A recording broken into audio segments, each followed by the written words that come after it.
Hello friends, इस tutorial में हम बात करेंगे डीजल साइकिल के बारे में। डीजल साइकिल होता क्या है, उसमें कौन कौन से प्रोसेस होते हैं, इसको पीवी और टीएस डायग्राम हम कैसे निकालते हैं और इसका थर्मल इफिशिएंसी का जो डेरिवेशन है उसे हम कैसे निकालते हैं, इसके बारे में हम डिटेल में पढ़ेंगे। तो चलिए स्टार्ट करते हैं आज का ट्यूटोरियल। डीजल साइकिल बेसिकली क्या होता है? Diesel cycles are use in the compression ignition engine. Diesel cycle को हम कांस्टेंट प्रेशर साइकिल भी कहते हैं। डीजल साइकिल बेसिकली क्या होता है, इसमें 4 प्रोसेसेस होते हैं। उसमें से 2 प्रोसेस जो होते हैं आइसेंट्रोपिक होते हैं। एक प्रोसेस जो होता है कांस्टेंट प्रेशर होता है। एक जो प्रोसेस होता है वो कांस्टेंट वॉल्यूम होता है। आइसेंट्रोपिक प्रोसेस को हम रिवर्सिबल एडियाबेटिक प्रोसेस भी कहते हैं, क्योंकि इस प्रोसेस में ना तो हीट ऐड होती है और ना हीट रिजेक्ट होती है। इसमें एक जो प्रोसेस होता है वो कंप्रेशन प्रोसेस होता है और दूसरा जो प्रोसेस होता है वो एक्सपांशन प्रोसेस होता है। ये जो कांस्टेंट प्रेशर प्रोसेस है इसमें क्या होता है, हीट एडिशन होता है। जो कांस्टेंट वॉल्यूम प्रोसेस होता है उसमें क्या होता है, हीट रिजेक्शन होता है। तो ये देखिए, ये पीवी और ये टीएस डायग्राम है डीजल साइकिल की। प्रोसेस 1 to 2 प्रोसेस जो है इसे हम कहते हैं एसेंट्रोपिक कंप्रेशन प्रोसेस। इस प्रोसेस में क्या होता है, volume is decreases from V1 to the V2। Due to this what happen, the pressure is increases from P1 to P2 as well as temperature is increases from T1 to T2। Next जो process है process 2 to 3, this process is known as the constant pressure heat addition. During this process heat is added. Due to the addition of heat, there is a increasing the temperature from T2 to T3, which is shown on this TS diagram. Here these additions of heat takes place at a constant pressures. So P2 is equal to P3. Next process है 3 to 4 process. इस process को हम कहते हैं isentropic expansion process. In 3 to 4 process there is a reduction in the pressures from P3 to the pressure P4. There is also a decreasing the temperature from T3 to T4. Next process जो होती है वो 4 to 1 process, इसे हम कहते हैं constant volume heat rejection process. During this process heat is rejected to the atmosphere at a constant volume. Here volume is a constant, that is V1 is equal to V4. Due to the rejection of heat to the atmosphere, the pressure is reduces from P4 to the P1 as well as temperature is decreases from T4 to the T1, which is shown on this TS diagram. This is the overall about the process involved in the diesel cycles. Now we calculate the thermal efficiency of the diesel cycle.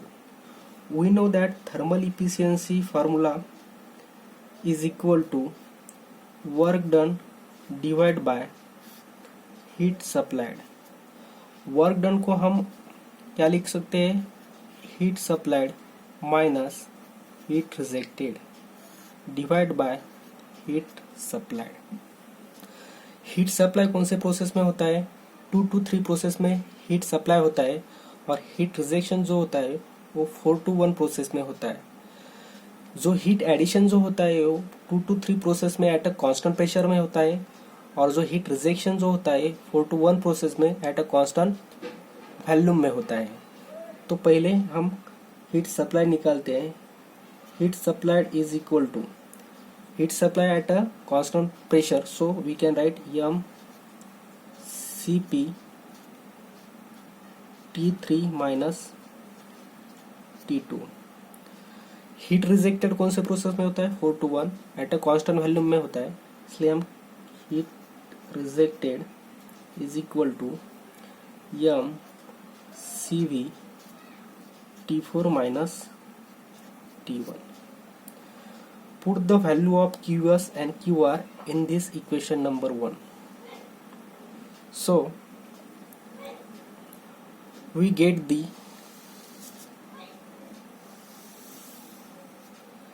efficiency is equal to qs की जगह mcp t3 minus t2 and qr की जगह mcp t4 minus t1. So we write mcp t3 minus t2 minus mcv t4 minus t1 divide by mcp t3 minus t2. Here we can take this mcp t3 minus t2 common लेते हैं तो क्या होगा mcp t3 minus t2 divide में mcp t3 minus t2 minus mcv t4 minus t1 divide bye mcp t3 minus t2. तो ये term क्या होती है, कैंसिल हो जाती है. तो क्या यहाँ पर क्या आ जाएगा 1 माइनस ये m और ये m कैंसिल हो जाएगा तो बचेगा cv t4 minus t1 divide cp t3 minus t2. यह cv अपॉन cp को हम क्या लिख सकते हैं, हमें मालूम है गैमा इज इक्वल टू क्या रहता है cp upon cv. Gamma is nothing but the specific heat. तो यहाँ पर हम इसका रेसिप्रोकल ले सकते हैं. We can write 1 minus 1 divide by gamma into t4 minus t1 divide by t3 minus t2. This is the formula for thermal efficiency.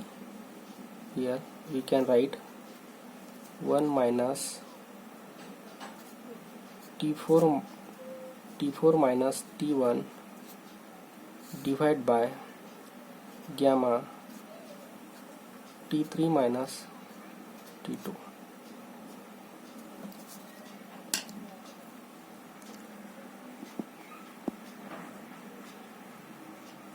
ये efficiency का इम्पोर्टेंट फार्मूला है. इसे हम इक्वेशन नंबर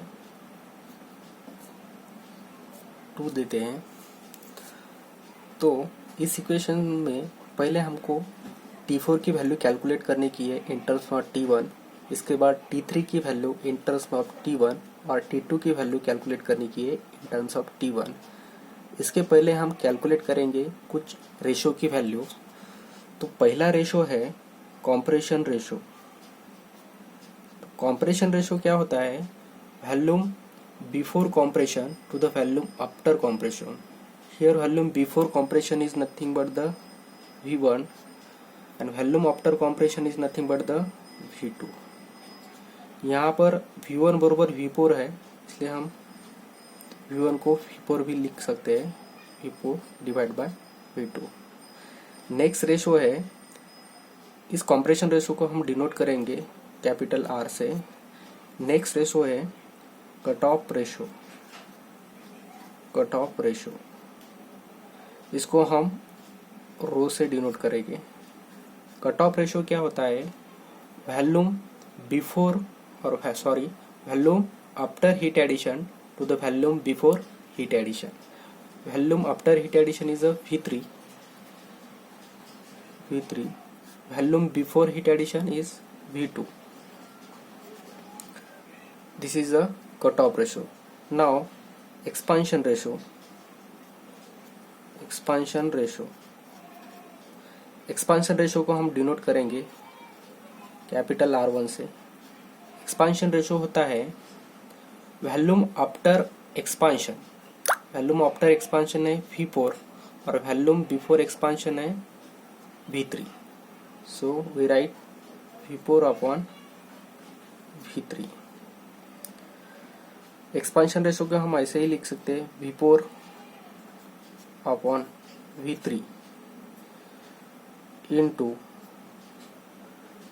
मल्टीप्लाई कर सकते हैं V2 डिवाइड बाय V2 से, तो V4 अपॉन V2, ये V4 और ये V2 इनटू ये V2 और ये V3। तो V4 अपॉन V2 क्या है, V4 upon V2 compression ratio है, और V2 अपॉन V3 क्या है, V2 अपॉन V3 को हम क्या लिख सकते हैं, reciprocal of cut off ratio. So we can write V4 upon V2 is compression ratio R divide by इसका रेसिप्रोकल है कट ऑफ रेशो का, तो ये कट ऑफ रेशो डिवाइड में, तो cut off ratio is equal to क्या है, expansion ratio is equal to compression ratio divided by cutoff ratio. This is the very important relations. Now we consider the process. Now we consider the process 1 to 2. Consider process 1 to 2। 1 to 2 process है isentropic compression process. Isentropic compression process को हम लिख सकते हैं T2 upon T1 is equal to इसका reciprocal volume का V1 upon V2 raise to the power gamma minus 1।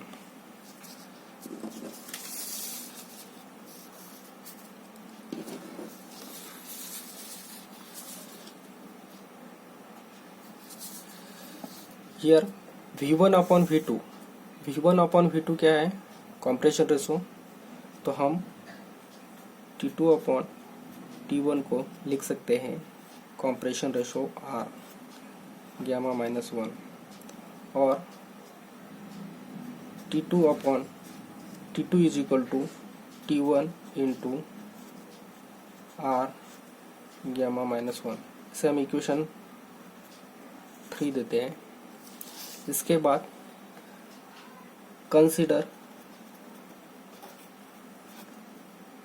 2 to 3 process.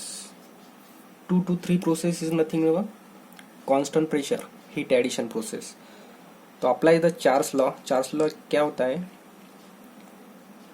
V upon T is equal to constant.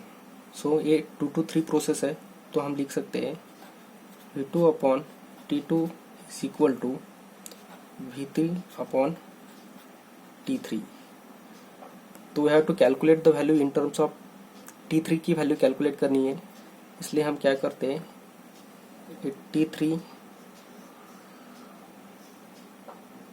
Upon T2 is equal to V3 upon V2।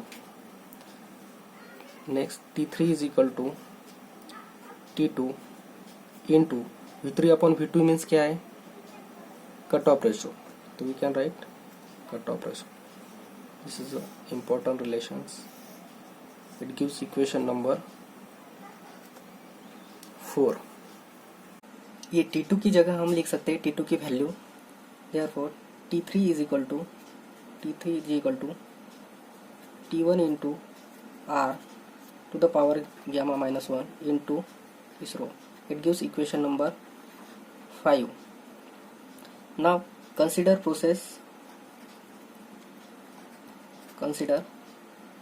3 to 4 process. 3 to 4 process is nothing but the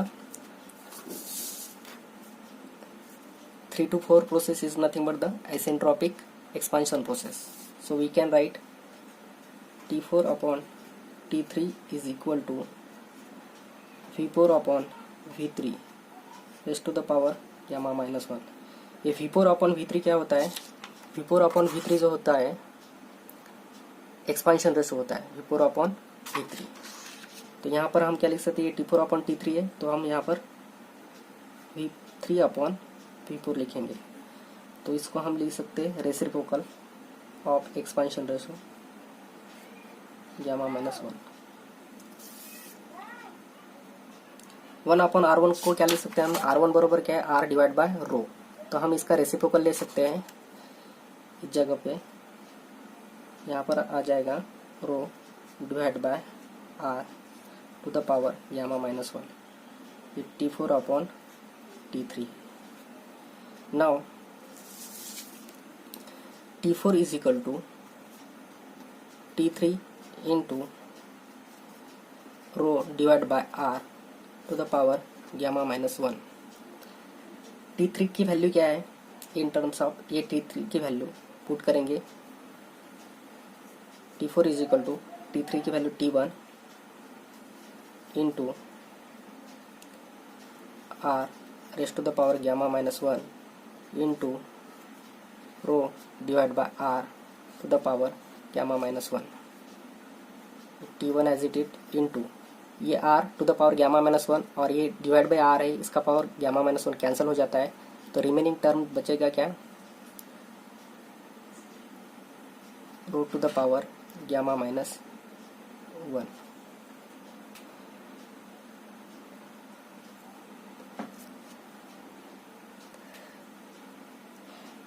बचेगा क्या? T1 into rho to the power gamma minus 1 into rho, ये rho to the power gamma minus 1 into rho, इसको हम लिख सकते हैं T1 into rho to the power gamma. ये T4 की वैल्यू है, this is the T4 value, this is the T3 value and this is a T1 value, T2 value. So put T2, T3 and T4 value in equation 2. Equation 2 क्या है हमारा? Equation number 2 efficiency. Efficiency is equal to E1 minus T4 की value क्या है? T4 की value T1 into rho to the power gamma minus T1 as it is divide by gamma. T3 की value T1 into R to the power gamma minus 1 into rho minus T2 की value T1 into R to the power gamma minus 1 bracket close. 1 minus यहाँ पर T1 outside the bracket minus 1 rho, इस पर ये T1 common ले सकते हैं, T1 और R to the power gamma minus 1 common ले सकते हैं। इसके बाद T1 R to the power gamma minus 1 bracket में क्या रह जाएगा? ये रो माइनस 1, तो ये T1 कैंसिल हो जाएगा, तो बचेगा 1 minus 1/R to the power gamma minus 1 into rho to the power gamma minus 1 divide by ये gamma rho minus 1. This is the formula for diesel cycles. This diesel cycle efficiency increases when compression ratio increases and efficiency is decreases when cutoff ratio increases. So efficiency is directly proportional to the compression ratio and efficiency is inversely proportional to the cutoff ratio. This is all about the diesel cycles. Thank you guys.